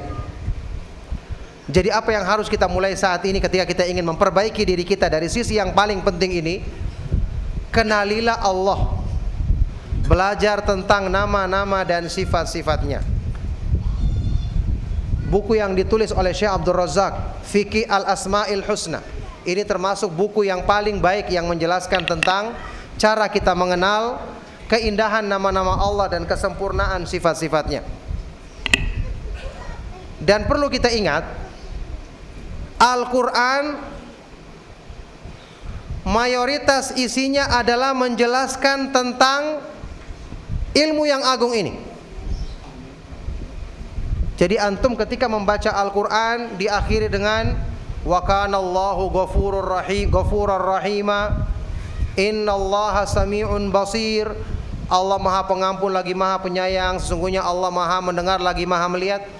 Ini bukan cuma sekedar hanya menyebutkan nama Allah semata-mata. Tidak, agarkah Anda mengenalnya? Yang pengenalan itu akan menjadikan hati Anda yakin untuk hanya bergantung dan bersandar kepada Allah. Inilah mayoritas isi dari Al-Quran. Ibnu Taimiyah dalam kitab Majmu' Fatawa pernah mengatakan pernyataan seperti ini. Al-Quran, kata beliau, Al-Quranu fihi min dzikril asma'i was sifati aktsaru mimma fihi min dzikril akli wasyurbi wan nikahi fil jannah. Kata Ibnu Taimiyah, di dalam Al-Quran ayat-ayat yang menjelaskan nama-nama, sifat-sifat dan perbuatan Allah lebih banyak dari ayat-ayat yang menjelaskan tentang kenikmatan di surga, makan, minum, pernikahan di surga. Sekarang saya sama antum, ketika Al-Quran banyak menyebutkan sesuatu, mengulang-ulanginya, apakah menunjukkan sesuatu ini penting apa tidak? Penting, karena Al-Quran adalah kitab petunjuk. Yang paling banyak disebutkan mesti yang paling penting dalam urusan agama kita. Al-Quran firman Allah, tidak ada yang main-main isinya. Bayangkan, penjelasan tentang nama-nama, sifat-sifat dan perbuatan Allah, kata beliau, lebih banyak daripada penjelasan tentang kenikmatan surga. Padahal kenikmatan surga memotivasi kita dalam kebaikan, iya kan? Tapi mengenal nama-nama dan sifat-sifat Allah lebih banyak disebutkan dalam Al-Quran. Tayyib, lebih daripada itu, kata Ibnu Taimiyah selanjutnya, wal ayatul mutadhamminatu li dzikril asma'i was sifati a'dhamu qadran min ayatil ma'ad. Dan bahkan ayat-ayat yang berisi, yang kandungannya adalah tentang nama-nama dan sifat-sifat Allah, lebih tinggi kedudukannya, lebih mulia kandungannya dibandingkan dengan ayat-ayat yang menjelaskan tentang surga dan neraka. Contoh sekarang, ayat yang paling mulia dalam Al-Quran, yang paling utama dalam Al-Quran adalah ayat apa? Ayat kursi. Naam, hadisnya sahih. Hadis yang sahih. Abul Mundhir Ubay bin Ka'ab radhiyallahu taala anhu, Rasulullah SAW menyebutkan tentang ayat kursi sebagai a'dhamu ayatin fi kitabillah, ayat yang paling mulia dalam Al-Quran. Coba lihat ayat kursi, apakah ada penjelasan tentang surga dan neraka dalamnya? Ada enggak? Tentang surga dan neraka ada? Tentang sifatnya orang-orang yang beriman ada enggak dalam ayat kursi? Ada? Sifatnya orang-orang yang beriman ada enggak? Antum dah hafal ayat kursi? Di dalam ayat kursi apakah ada penjelasan tentang sifatnya orang-orang yang beriman? Tidak ada. Sifatnya orang-orang munafik, orang-orang kafir? Tidak ada. Masalah hukum, salat, puasa, zakat ada enggak? Tidak ada. Surga dan neraka ada enggak? Tidak ada. Apa isinya? Nama-nama dan sifat-sifat Allah. Ini ayat yang paling mulia dalam Al-Quran. Kemudian surat Al-Ikhlas sebanding dengan sepertiga Al-Quran. Apa isinya surat Al-Ikhlas? Murni tentang nama-nama dan sifat-sifat Allah Subhanahu wa taala. Ini kata Ibnu Taimiyah, ayat-ayat tentang nama-nama dan sifat-sifat Allah itu lebih tinggi kedudukannya dibandingkan ayat-ayat yang menjelaskan tentang surga dan neraka. Berarti apa makna daripada yang paling tinggi kedudukannya, ayat yang paling mulia dalam Al-Quran? Ayat ini kalau dibaca dan direnungkan, paling besar pahalanya, paling besar pengaruhnya terhadap iman, paling dibutuhkan oleh hati manusia untuk memurnikan tauhid. Coba, baru ayat kursi, baru surat Al-Ikhlas, sampai sebesar itu kedudukannya. Berarti ini menunjukkan kepada kita bahwasanya mengenal Allah Subhanahu wa taala memang itu merupakan hal yang paling didambakan oleh hati manusia agar dia bisa meraih kesempurnaan iman, merasakan manisnya iman, merasakan lezatnya iman. Dan memang kenikmatan yang dirasakan oleh hati ketika mengenal Allah sebanding dengan kenikmatan yang tertinggi yang ada di surga. Antum ketahui dalam akidah Ahlus Sunnah wal Jamaah, kenikmatan yang tertinggi di surga adalah apa? Bertemu bidadari? Memandang wajah Allah Subhanahu wa taala. Berarti bertemu bidadari tidak nikmat begitu ya? Tidak. Bertemu dengan apa ini, menikmati hidangan di surga. Istana-istana dari emas. Sungai-sungai yang mengalir di bawahnya, semuanya nikmat. Tapi yang lebih nikmat dibandingkan semua itu adalah ketika bertemu dengan yang maha indah, yang maha sempurna nama-nama dan sifat-sifatnya, yaitu memandang wajah Allah Subhanahu wa taala. Maka inilah tauhid yang sejati. Makanya mengenal Allah di dunia yang melahirkan rasa cinta dan rindu untuk bertemu Allah, balasannya adalah bertemu dengan Allah Subhanahu wa taala di akhirat nanti, yang merupakan kenikmatan tertinggi di surga. Inilah inti daripada tauhid. Makanya Rasulullah SAW pernah berdoa meminta dua hal ini dalam sebuah hadis yang sahih. Hadis ini saya pernah syarah di salah satu kajian di Roja TV di beberapa tahun yang lalu. Rasulullah SAW pernah berdoa seperti ini. Allahumma inni as'aluka lidzatan nadhari ila wajhika wa syauqa ila liqa'ika fi ghairi dharra'a mudhirratin wala fitnatin mudillah. Ya Allah, sesungguhnya aku memohon kepadamu kelezatan memandang wajahmu. Di mana? Di surga. Kenikmatan tertinggi di surga. Dan kerinduan bertemu denganmu di dunia. Rindu bertemu Allah karena cinta. Dan cinta timbul karena mengenal. Mengenal keindahan nama-nama Allah dan kesempurnaan sifat-sifatnya. Ya, tidak mungkin seorang itu bisa mencintai Allah kalau dia tidak mengenalnya. Orang Arab mengatakan man jahila syai'an adahu. Barang siapa yang tidak mengenal sesuatu, dia akan memusuhinya. Sama dengan ungkapannya orang Indonesia, tidak kenal maka tidak sayang. Tidak mungkin orang itu bisa mencintai Allah, dia tidak kenal perincian sifat-sifat keutamaannya. Makanya Ibnu Qayyim rahimahullah ta'ala pernah menyatakan, man arafallaha bi asma'ihi wa sifatihi wa af'alihi ahabbahu la mahalata. Barang siapa yang mengenal nama-nama Allah yang maha indah, sifat-sifatnya yang maha sempurna, perbuatan-perbuatannya yang maha terpuji, pasti dia akan mencintai Allah subhanahu wa ta'ala. Jadi subhanallah, ini perkara yang sebenarnya mungkin dalam kajian-kajian kita sudah sering diungkapkan. Tapi motivasi untuk memperbaiki diri kita dalam masalah ini yang masih kecil, yang harus dipacu kembali. Karena ternyata ini merupakan inti dari permasalahan agama. Makanya saya tekankan tadi, ya, antum baca buku-buku dari para ulama Ahlus Sunnah wal Jamaah yang menjelaskan khusus tentang nama-nama Allah, kandungannya atau segi-segi keindahannya. Kemudian pengaruhnya dalam hal memurnikan ibadah penghambaan diri manusia. Seperti buku yang ditulis oleh Syekh Abdul Razak, saya katakan tadi, alhamdulillah sudah diterjemahkan, kitab Fiqih Al-Asma'il Husna. Buku yang sangat indah dan bermanfaat. Yang kemudian setelah kita baca buku ini, kita praktekkan waktu kita membaca ayat Al-Quran. Kita renungkan isinya, minimal kita baca terjemahannya. Kita akan dapati keindahan dari nama-nama dan sifat-sifat Allah subhanahu wa ta'ala benar-benar dirindukan oleh hati manusia, agar kekosongan hati itu bisa diisi dengan sesuatu yang benar dan paling didambakannya.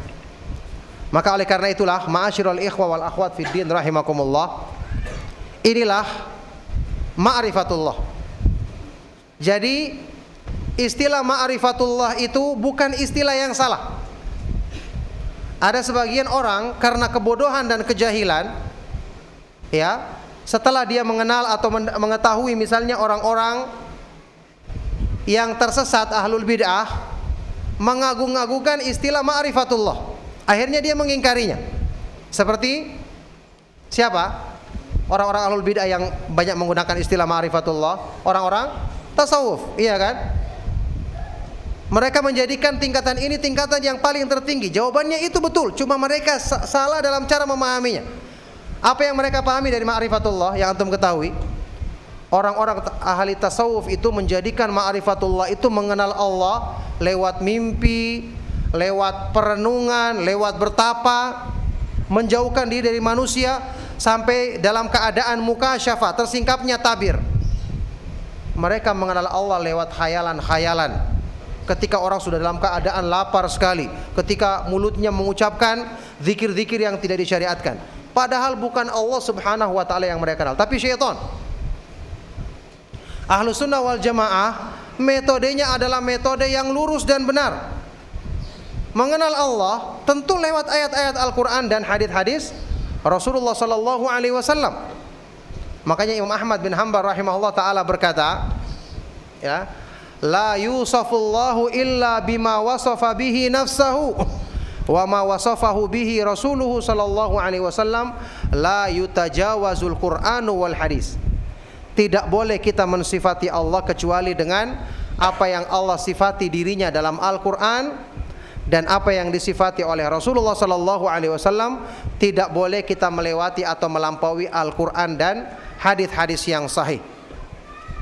Jadi istilah ini jangan ditolak, karena ini istilah yang paling agung dalam Islam. Cuman yang harus diluruskan adalah kekeliruan mereka dalam menempatkan istilah ini. Kesalahan mereka dalam menempatkan istilah ini. Jadi istilah ma'rifatullah adalah istilah yang agung, karena dengan sebab ini kita akan memiliki rasa takut yang benar kepada Allah Subhanahu wa taala. Makanya seperti tadi yang disebutkan oleh Ustaz Rahmat tentang ayat Al-Qur'an yang menunjukkan orang yang lebih mengenal Allah dia akan lebih takut kepada Allah, yaitu firman Allah Subhanahu wa taala, "Innama yakhsyallaha min ibadihi al-ulama." Sesungguhnya yang takut kepada Allah di antara hamba-hambanya hanyalah orang-orang yang berilmu, yaitu yang mengenal Allah. Tidak mungkin takut kalau tidak mengenal Allah. Ini dalilnya adalah ayat ini. Kata Ibnu Katsir, al-ulama'ul arifuna bihi, orang-orang yang mengetahui dan mengenal Allah Subhanahu wa taala. Li'annahu kullama kanatil ma'rifatu billahi atam wal ilmu bihi akmal kanatil khasyatu lahu a'dhama wa akthar. Karena semakin pengetahuan seorang hamba tentang Allah lebih besar, pengenalannya semakin sempurna, maka otomatis rasa takutnya, ketakwaannya kepada Allah Subhanahu wa taala semakin besar dan semakin sempurna pula. Oleh karena itulah, ikhwani wa akhwati fid din rahimakumullah, saya katakan sekali lagi, belajar yang benar harus dimulai dengan cara yang benar. Belajar tauhid itu bukan cuma sekedar lewat. Bukan cuma sekedar kita mengetahui dengan lisan, kita mengingkari penyimpangan syirik dengan lisan kita, tapi kita tidak tahu apa yang menjadi inti permasalahan daripada tauhid yang sesungguhnya, yang ternyata sangat erat kaitannya dengan mengenal kemahaindahan nama-nama Allah dan kesempurnaan sifat-sifatnya. Oleh karena itu, sebelum terlambat, kita harus segera membenahi cara belajar kita agar kita mengetahui petunjuk terbesar yang diturunkan dalam Al-Quran ternyata berhubungan dengan mengenal kemahaindahan nama-nama dan sifat-sifat Allah, ya. Sebab yang menjadikan hati tunduk dengan benar kepada Allah, cinta, takut dan berharap dengan benar kepada Allah Subhanahu wa taala adalah setelah hati mengenal kemahaindahan nama-nama Allah dan kesempurnaan sifat-sifatnya.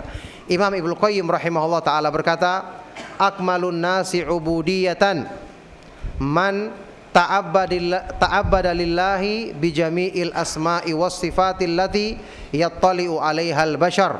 Orang yang paling sempurna penghambaan dirinya kepada Allah Subhanahu wa taala adalah orang yang beribadah kepada Allah Subhanahu wa taala dengan mengenal semua kandungan nama-nama dan sifat-sifat Allah Subhanahu wa taala. Inilah cara menyempurnakan ibadah dan penghambaan diri kepada Allah Subhanahu wa taala. Barakallahu fikum. Jadi inilah inti dari pembahasan mengenai tema yang kita kaji di siang atau pagi hari ini, kenalilah Rabbmu atau kenalilah Allah Subhanahu wa taala.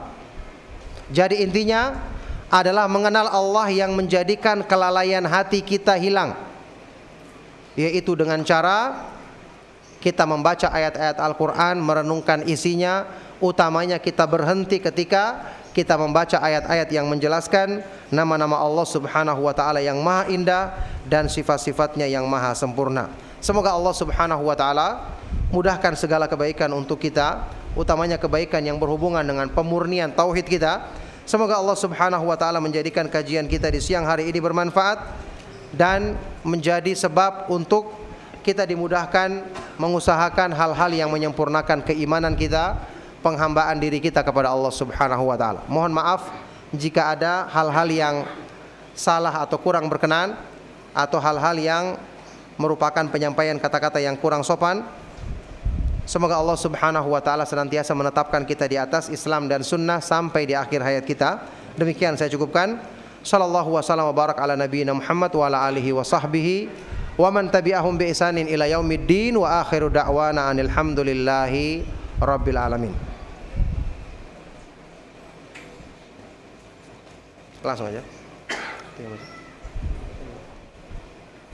Sendiri atau? Ya, ada beberapa pertanyaan yang sampai.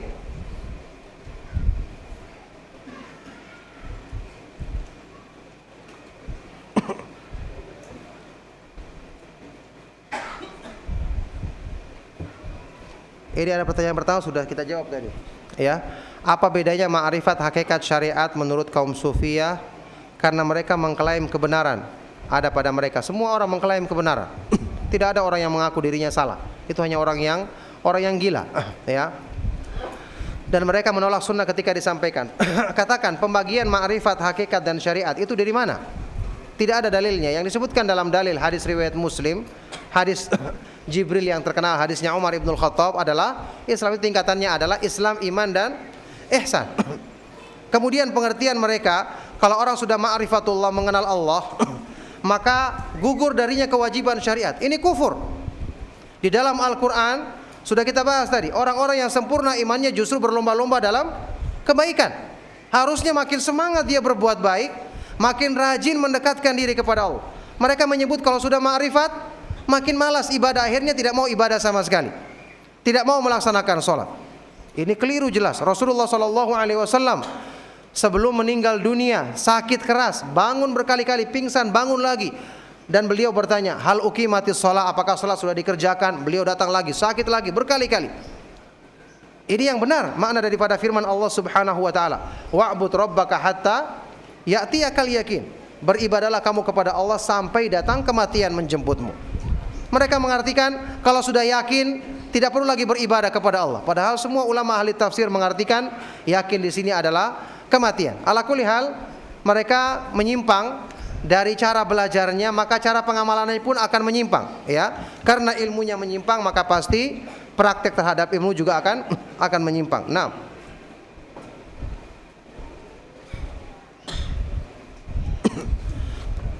ada pertanyaan, Afwan Ustaz, bagaimana caranya agar saat kita mengikuti kajian tentang nama dan sifat Allah bisa sampai ke dalam hati kita? Sebenarnya tidak sulit. Saya sudah katakan dalam kajian semalam dan sekarang, ya, saya ulangi. Hati manusia itu punya kecenderungan. Ingat, Al-Quran itu diturunkan oleh Allah yang menciptakan hati. Berarti asalnya hati kita itu gampang menerima Al-Quran, apalagi tauhid. Coba contoh sederhana yang saya sebutkan semalam. Hati kita itu gampang menerima dan terpengaruh dengan promosi. Iya kan? Kalau ada orang yang pandai menjelaskan, sales misalnya, atau orang yang pandai promosi, menawarkan sebuah produk, antum pertamanya tidak tertarik, bahkan tidak butuh kepada benda ini untuk ada di rumah antum. Datanglah dia mengatakan, oh ini benda bagus, ini benda seperti ini, fungsinya seperti ini, begini-begini. Antum mungkin kurang tertarik. Besok dapat lagi brosur, akhirnya mulai tertarik.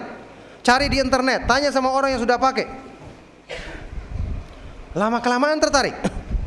Dari awalnya tidak butuh sama sekali, akhirnya beli. Bahkan bisa beli yang mahal.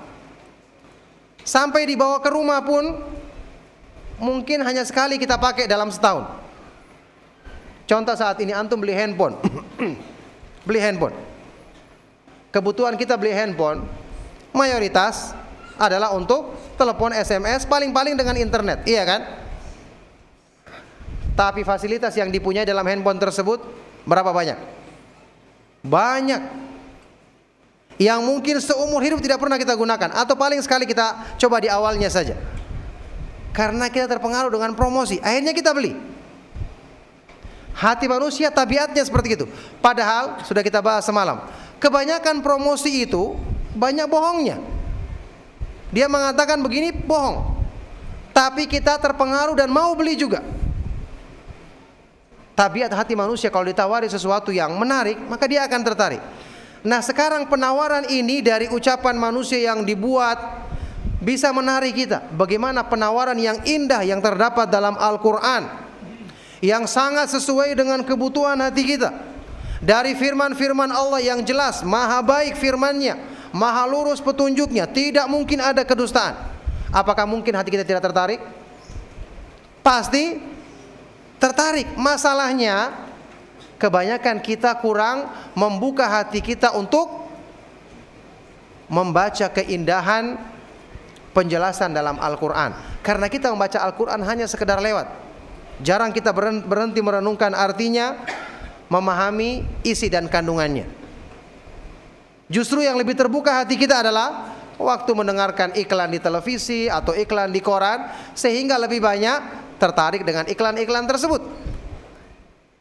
Ini keadaan kita. Jadi kalau pertanyaannya bagaimana supaya tertarik? Ini sesuatu yang paling menarik. Tidak mungkin hati Anda kalau tidak tertarik, kecuali hatinya orang-orang yang sudah tertutup, hatinya orang-orang munafik, naudzubillah min dzalik. Adapun hatinya orang yang beriman, ya, kalau masih ada fitrah kebaikannya, maka pasti dia akan tertarik dengan penjelasan tentang nama-nama Allah Subhanahu wa taala yang maha indah yang dijelaskan dalam ayat-ayat Al-Qur'an.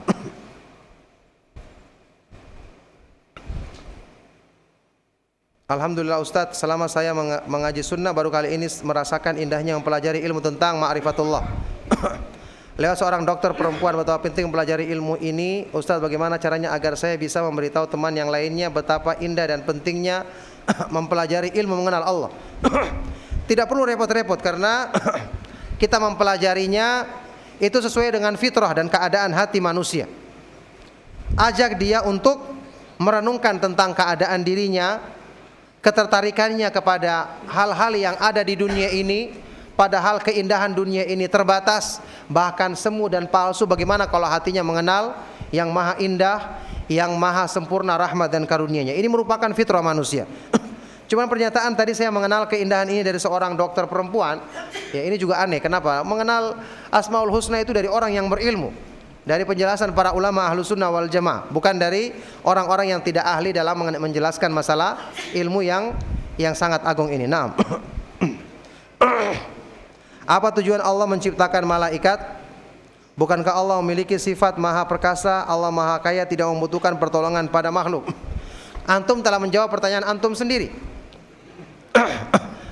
Ketika Allah Subhanahu wa taala menciptakan malaikat, bukan berarti Allah butuh pertolongan mereka. Sama ketika Allah menciptakan kita. Apa tujuannya? Apakah karena Allah butuh disembah? Tidak. Allah memiliki hikmah. Allah Subhanahu wa taala memiliki hikmah yang sempurna dari ketika Dia menciptakan makhluknya. Ketika Dia menciptakan langit-langit, kenapa Allah Subhanahu wa taala perlu menciptakan langit, menciptakan bumi? Allah Subhanahu wa taala memiliki hikmah untuk menciptakan makhluknya agar mereka beribadah kepada Allah, agar mereka mensyukuri nikmat Allah, termasuk penciptaan malaikat untuk menunjukkan Allah Subhanahu wa taala memberikan perhatian kepada makhluknya, karena malaikat diberikan tugas-tugas yang berhubungan dengan urusan makhluknya. Bukan karena Allah Subhanahu wa taala tidak mampu, ya, tapi karena Allah Subhanahu wa taala memiliki hikmah yang maha sempurna yang dengan itu Dia menciptakan makhluk-makhluk tersebut. Hukum orang yang berbuat syirik pada waktu belum mengenal sunnah dan tidak tahu kalau itu perbuatan syirik. Kalau dia bertobat dengan sungguh-sungguh, maka semua perbuatan buruk kalau bertobat dengan sungguh-sungguh akan diampuni oleh Allah Subhanahu wa taala. Allah Subhanahu wa taala berfirman, "Qul ya ibadiyalladzina asrafu ala anfusihim la taqnatu mir rahmatillah innallaha yaghfiru dzunuba jami'an." Katakanlah, wahai hamba-hambaku yang melampaui batas terhadap dirinya sendiri, janganlah kamu berputus asa dari rahmat Allah. Sesungguhnya Allah mengampuni semua dosa. Asal kita bertobat, maka perbuatan kufur dan syirik sekalipun Allah ampuni. Sebagaimana keadaan para sahabat, dulu mereka juga ada yang berbuat syirik. Ketika mereka bertobat dengan sungguh-sungguh, maka Allah menerima tobatnya dan menjadikan baik keislaman mereka. Di dalam kitab Syifaul Alil Ibnu Qayyim terjemahan ada penjelasan hadis tentang tangan Allah itu kanan dan tangan kiri, sementara ada hadis lain bahwa tangan Allah itu kanan. Nah, bagaimana menjelaskan Ustaz dalam hal ini? Naam, barakallahu fikum. Hadis riwayat Imam Muslim, Allah Subhanahu wa taala berfirman, "Wakil tayadaihi yamin." Rasulullah SAW bersabda, "Wakil tayadaihi yaminun." Kedua tangan Allah itu adalah kanan. Maksudnya, Allah Subhanahu wa taala sifatnya semua maha sempurna. Maka tidak ada sifatnya tangan kiri dan tangan kanan kayak seperti makhluk, yang satu lebih tinggi dibandingkan yang lain. Tidak, semua sifat Allah Subhanahu wa taala adalah maha sempurna. Adapun penjelasan hadis yang menyebutkan tangan kiri, ini oleh Syekh Al-Albani dijelaskan bahwa ini lafaz yang syadz, nyeleneh sehingga tertolak. Lafaz yang lebih rajih, yang lebih kuat adalah wa biyadihil ukhra, dan di tangannya yang lain. Karena Allah memiliki dua tangan, yang keduanya adalah kanan, tentu tidak bisa dibayangkan karena Allah Subhanahu wa taala sifat-sifatnya tidak sama dengan sifat-sifat makhluk. Syekh Utsaimin menjelaskan, bisa juga dibawakan pengertian tangan kiri ini untuk menunjukkan tangan yang lain. Ala kulli hal, secara kesimpulannya semua sifat-sifat Allah Subhanahu wa taala adalah maha mulia, maha tinggi, tidak sama dengan sifat-sifat makhluk. Ya, kalau manusia punya tangan kanan dan kiri karena ada satu yang lebih baik dibandingkan yang lain, tentu Allah Subhanahu wa taala tidak demikian. Yang jelas kedua tangan Allah itu adalah kanan seperti dalam hadis riwayat Imam Muslim. Bagaimana adab meletakkan anak yang masih kecil ketika salat jamaah? Anak ini ketika mulai salat berbaring sehingga memutus shaf salat, sementara jamaah yang lain tidak bisa merapat karena terhalang anak tadi. Iya, ini perlu dijelaskan adab membawa anak ke masjid. Hukum asalnya membawa anak ke masjid itu boleh. Ada sebuah hadis palsu yang beredar di masyarakat, jannibu sibyanakum masajidakum. Jauhkanlah anak-anak kalian dari masjid. Ini hadis palsu. Anak-anak boleh dibawa ke masjid. Tapi ada syaratnya kata para ulama.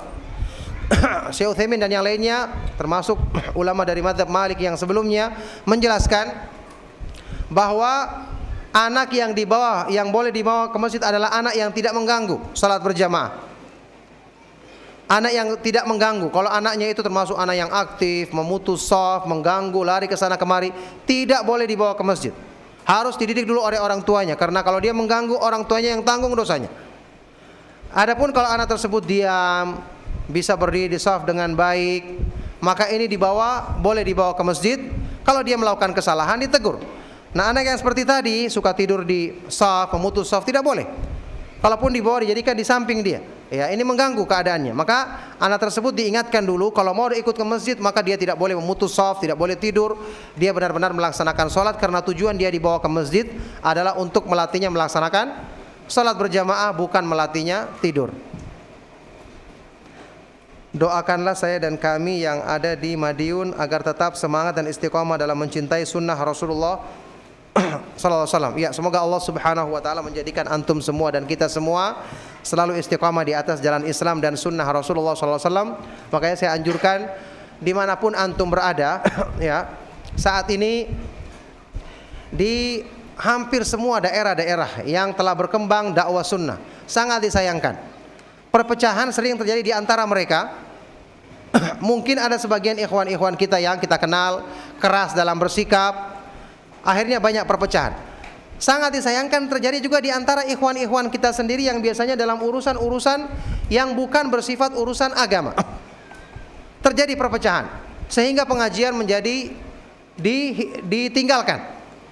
Ini termasuk tipu daya syaitan. Wallahi, ini bukan merupakan cara yang baik. Selesaikan permasalahan di antara kita dan ingat, urusan-urusan dunia itu tidak akan bisa kita urus atau jadikan semua sesuai dengan keinginan kita. Tidak akan terjadi.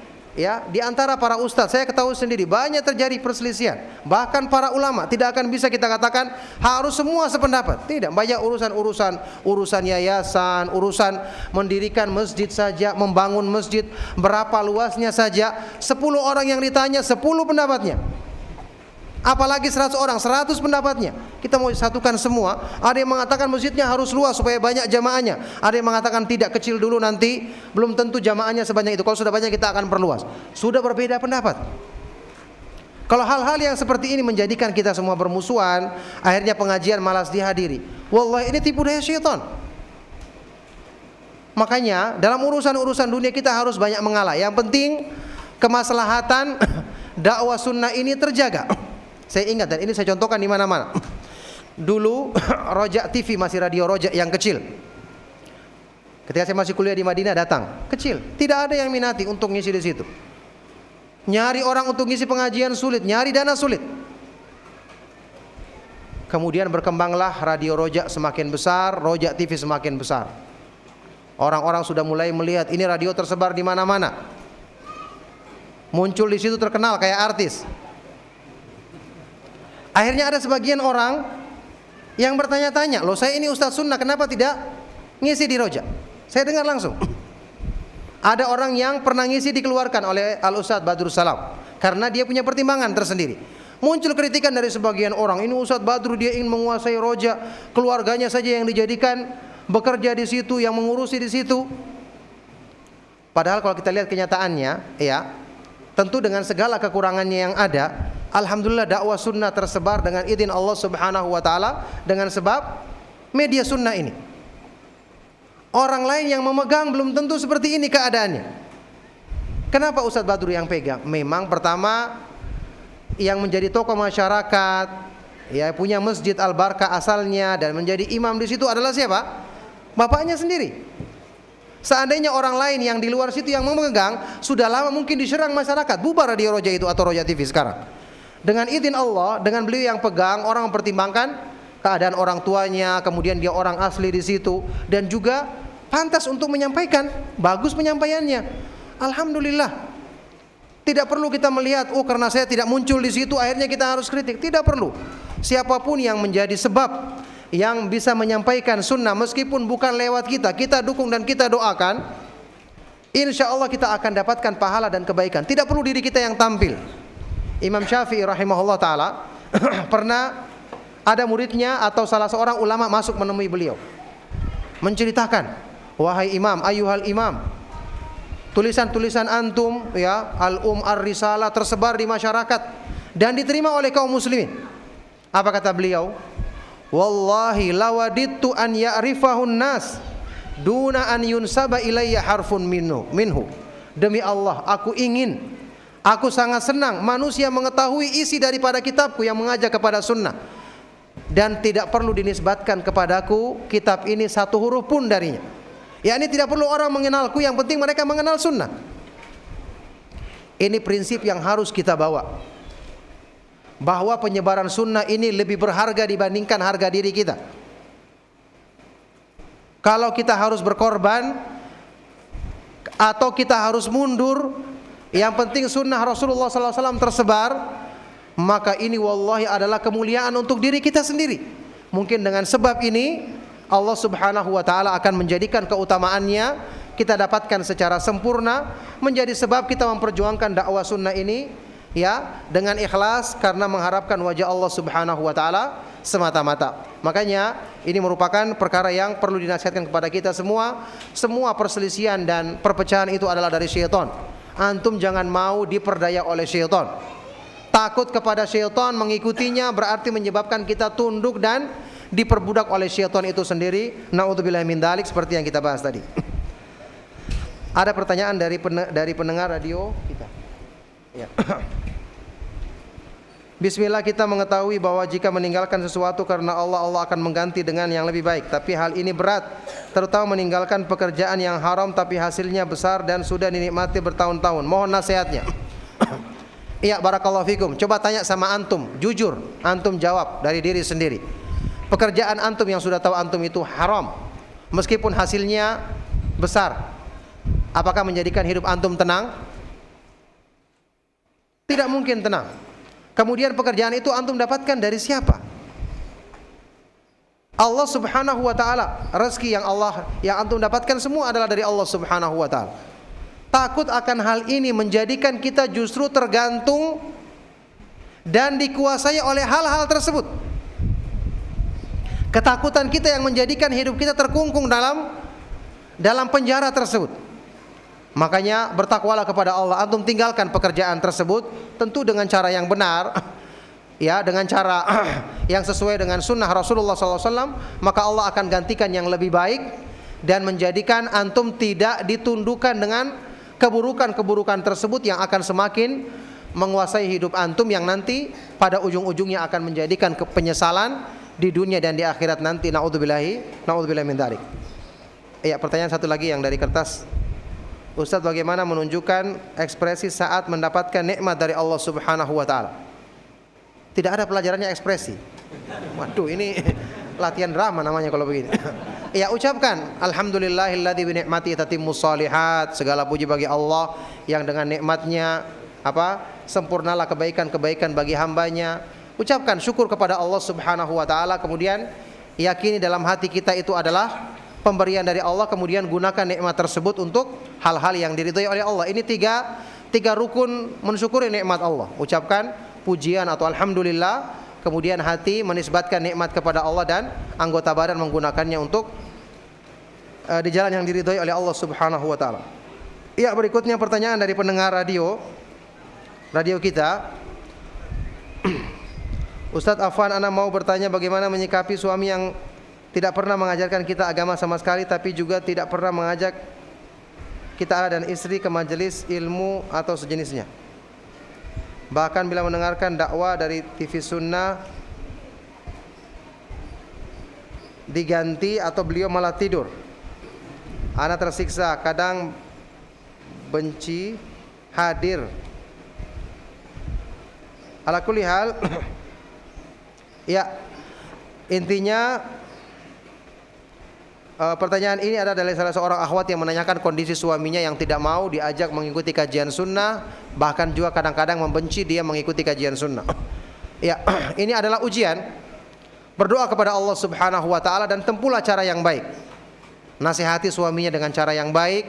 Kalau tidak bisa kita nasihati, cari ikhwan lain yang bisa kita mintai tolong, mungkin teman akhwat yang lain yang punya suami yang lebih bisa untuk menasihati dengan cara yang baik, yang mungkin sama-sama sebaya dengan dia umurnya.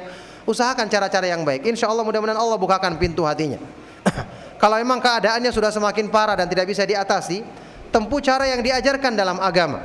Ya, undang keluarganya yang bisa menjadi penengah, keluarga kita juga untuk kita sama-sama diskusikan bagaimana keadaan suami yang melarang saya untuk perbaikan agama saya. Ini perlu didiskusikan dengan baik karena yang seperti ini merusak agama. Tapi tidak boleh terburu-buru. Bagaimanapun perdamaian lebih baik.